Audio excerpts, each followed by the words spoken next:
Praise the lord. చరిత్రలో దావీదుకు సంబంధించిన ఆధారాలను ఈ వీడియోలో చూద్దాం.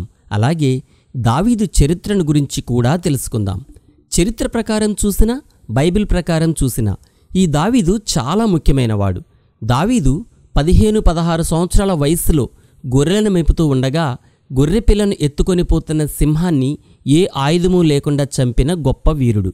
అంతేకాకుండా మరొకసారి గొర్రెపిల్లను ఎత్తుకొని పోతున్న ఎలుగుబంటిని కూడా ఏ ఆయుధమూ లేకుండా చంపగలిగిన గొప్ప బలవంతుడు. దేవుడు దావీదుకు తోడుగా ఉండడం వల్ల సంసోను వలె గొప్ప బలవంతుడిగా సింహాన్ని, ఎలుగుబంటిని కూడా చంపగలిగాడు. అంతేకాకుండా యేసుక్రీస్తు ప్రభువారు దావీదు వంశంలోనే పుట్టడం వల్ల దావీదుకు చాలా ప్రాధాన్యత పెరిగింది. దావీదు చరిత్ర చాలా ఆసక్తికరంగా ఉంటుంది. 1993లో సిరియా దేశపు సరిహద్దు సమీపంలో టెల్డాన్లో, అంటే ఇస్రాయేలు దేశంలోని దాను అనే ప్రాంతంలో త్రవ్వకాలు జరుపుతూ ఉన్నప్పుడు ఇస్రాయేలీ పురావస్తు శాస్త్రవేత్త క్రీస్తుపూర్వం 9వ శతాబ్దానికి చెందిన రాతి మీద చెక్కబడిన శాసనం ముక్కను కనుగొన్నాడు. అందులో హౌస్ ఆఫ్ డేవిడ్ గురించి ప్రస్తావించబడింది. అది అరామిక్ భాషలో వ్రాయబడిన శాసనం. బైబిల్లో వ్రాయబడిన దావీదు గురించి రాతి శాసనం దొరికింది కాబట్టి దావీదు గురించి బైబిల్లో వ్రాయబడిన ప్రతి విషయం యథార్థమైనది అని ఈ రాతి శాసనాన్ని చూశాక చరిత్రకారులు ఒప్పుకుంటున్నారు. దావీదు బైబిల్ నందు పాత నిబంధనలో ముఖ్యమైన వ్యక్తులలో ఒకడు. అంతేకాదు దావీదు సమాధి ఇప్పటికీ ఇశ్రాయేల్ దేశంలో యెరూషలేము పాత పట్టణంలో మేడగది క్రింది భాగంలో ఉంది. యెరూషలేముకు వచ్చిన ప్రతి పర్యాటకుడు, క్రైస్తవుడు తప్పకుండా దావీదు సమాధిని సందర్శించే వెళతారు. దావీదు సమాధి వద్దకు యూదులు ఇప్పటికీ వెళ్లి దేవుణ్ణి ప్రార్థిస్తూ ఉంటారు. దావీదు సమాధికి సంబంధించిన వీడియో మన ఛానల్లో ఉంది. ఆ వీడియో చూడని వారు చూడండి. 1993లో టెల్డాన్లో కనుగొనబడిన రాతి శాసనాన్ని బట్టి, దావీదు సమాధి ఇప్పటికీ ఉండడాన్ని బట్టి చరిత్రకారులు బైబిల్లో దావీదు గురించి వ్రాయబడిన ప్రతి సంఘటన యథార్థమే అని ఒప్పుకోవలసి వచ్చింది. ఇంతకు ఈ దావీదు ఎవరు, ఇతని చరిత్ర ఏమిటో ఇప్పుడు తెలుసుకుందాం. దావీదు పుట్టింది బెత్లెహేములో. దావీదు యెష్షయి అనే వ్యక్తి కుమారుడు.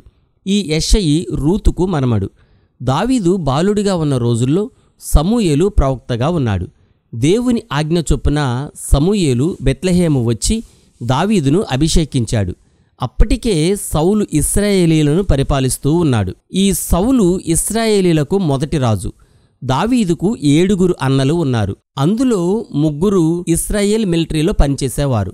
ఆ కాలంలో దావీదు తన తండ్రి గొర్రెల మందను మేపుతూ ఉండేవాడు. అప్పట్లో ఇశ్రాయేలీలకు ఫిలిష్తీలకు యుద్ధం వచ్చింది. ఆ సమయంలో దావీదు తండ్రి అయిన యెష్షయి దావీదును తన అన్నలు యుద్ధంలో క్షేమంగా ఉన్నారో లేదో చూసి రమ్మని యుద్ధం జరిగే ప్రదేశానికి పంపినప్పుడు దావీదు యుద్ధం జరుగుతున్న ఏలాహ్ లోయ అనే ప్రదేశానికి వెళ్ళాడు.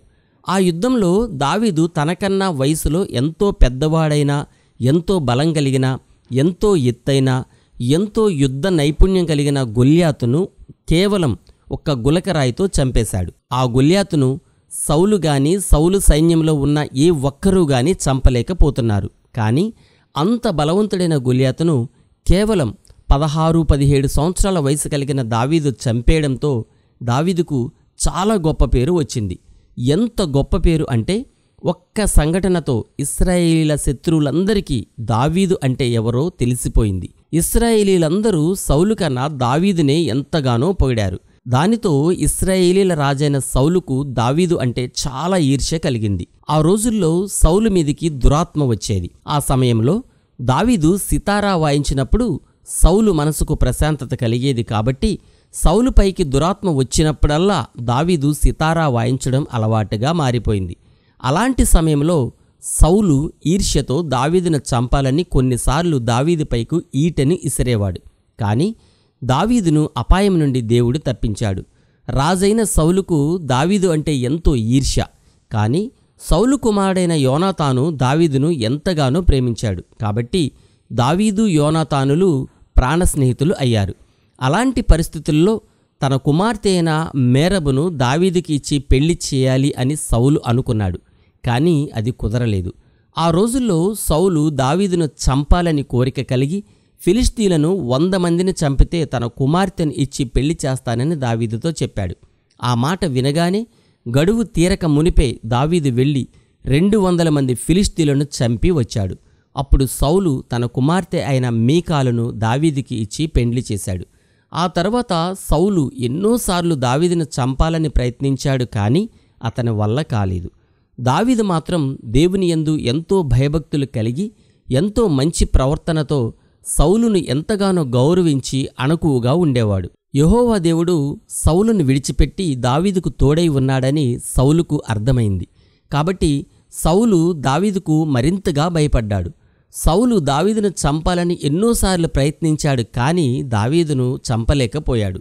సౌలును చంపే అవకాశం దావీదుకు ఎన్నోసార్లు వచ్చినా సౌలు దేవుని చేత అభిషేకించబడినవాడు కాబట్టి దేవుని చేత అభిషేకించబడిన వాడిని చంపకూడదని దావీదు మాత్రం సౌలును చంపలేదు. చంపాలనే ప్రయత్నం కూడా చేయలేదు. పైగా సౌలును ఎంతగానో గౌరవించాడు, ప్రేమించాడు. తన తర్వాత తన కుమారుడైన యోనాతానును రాజుగా చేయాలని సౌలు ఎంతగానో కోరుకున్నాడు. కానీ అది కూడా కుదరలేదు. కొన్ని సంవత్సరాల తర్వాత ఇశ్రాయేలీల మొదటి రాజు అయిన సౌలు చనిపోయాడు. ఆ తర్వాత నేను ఇశ్రాయేలు దేశంలో ఎక్కడికి వెళ్ళాలి అని దావీదు దేవుడిని ప్రార్థించినప్పుడు దేవుడు నీవు హెబ్రోనుకు వెళ్ళు అని దావీదుకు తెలియచేశాడు. కాబట్టి దావీదు హెబ్రోనుకు వెళ్ళి అక్కడే కొన్ని సంవత్సరాలు నివసిస్తూ ఉన్నప్పుడు సౌలు కుటుంబీకులకు దావీదుకు కొంతకాలం యుద్ధం జరిగింది. ఆ తర్వాత దేవుడు దావీదును ఎంతగానో వర్ధిల్ల చేశాడు. చివరికి ఇశ్రాయేలీల పెద్దలందరూ కలిసి వచ్చి దావీదును రాజుగా పట్టాభిషేకం చేశారు. 30 సంవత్సరాల వయసులో దావీదు హెబ్రోనులో నుండి తన పరిపాలన మొదలుపెట్టాడు.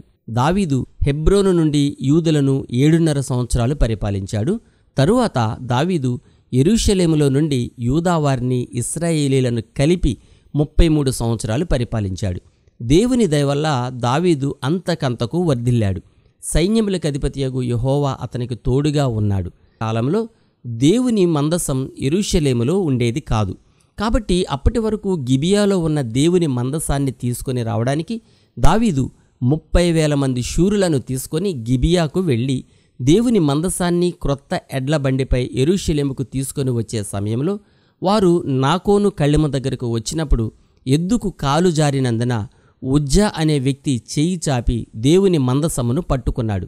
దేవుని మందసాన్ని దేవుడు ఏర్పరిచిన యాజకులు తప్ప మరెవ్వరూ ముట్టుకోకూడదు. కాబట్టి యెహోవా దేవుని కోపము ఉజ్జా మీద రగులుకుంది.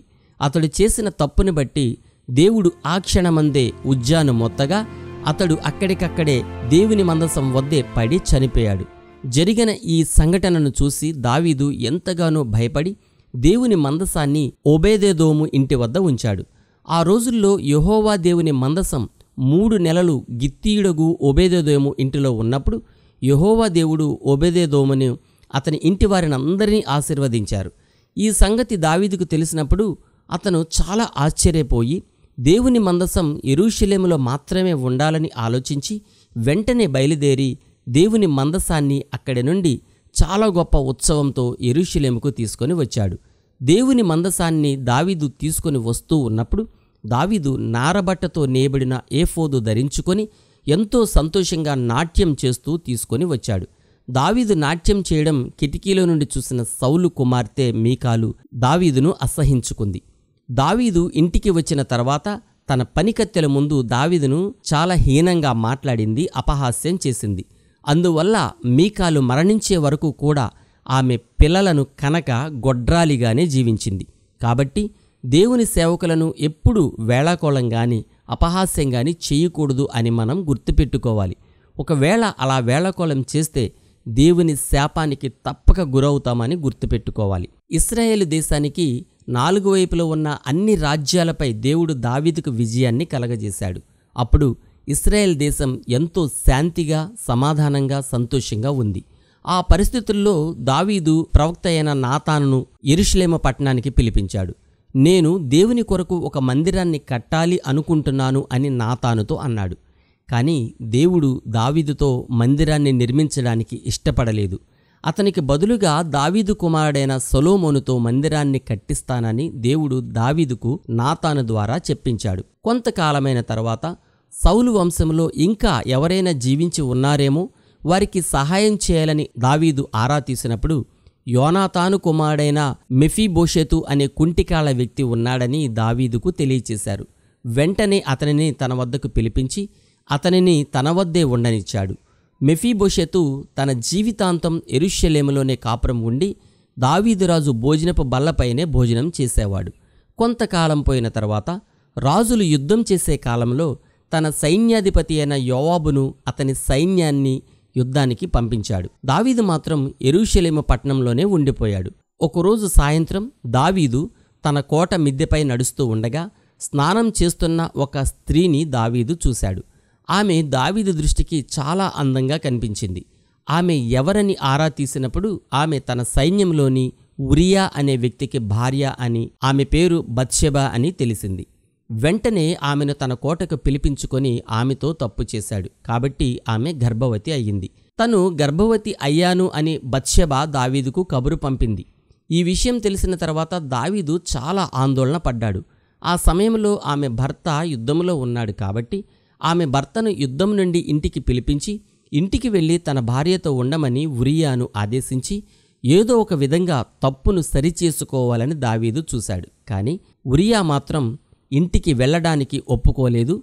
సైన్యమంతా యుద్ధంలో ఉండగా నేను ఇంటికి వెళ్ళి సంతోషంగా ఉండలేను అని దావీదుతో చెప్పాడు.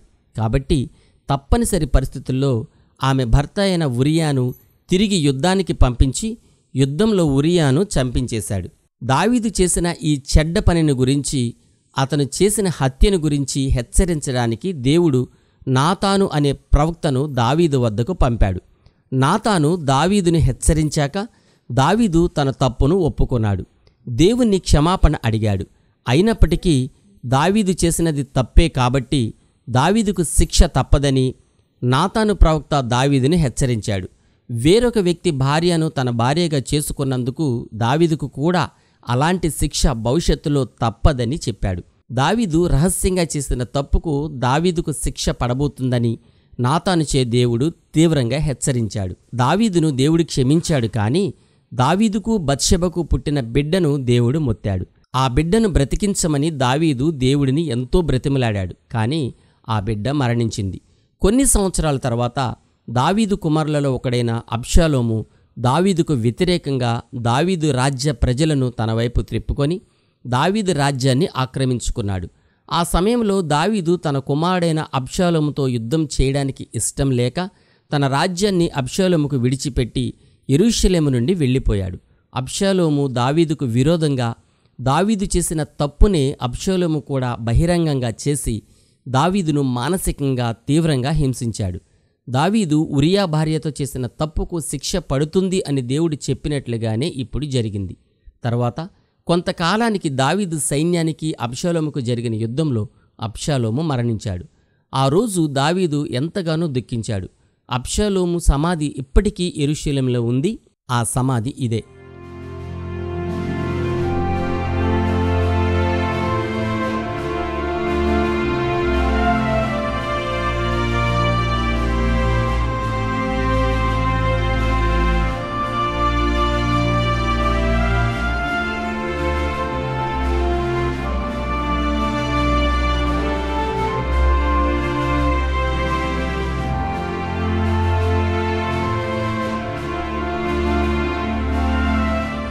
దావీదు తన జీవితంలో శ్రమలలో కష్టాలలో ఉన్నప్పుడు దేవునికి అనేకమైన పాటలు పాడాడు.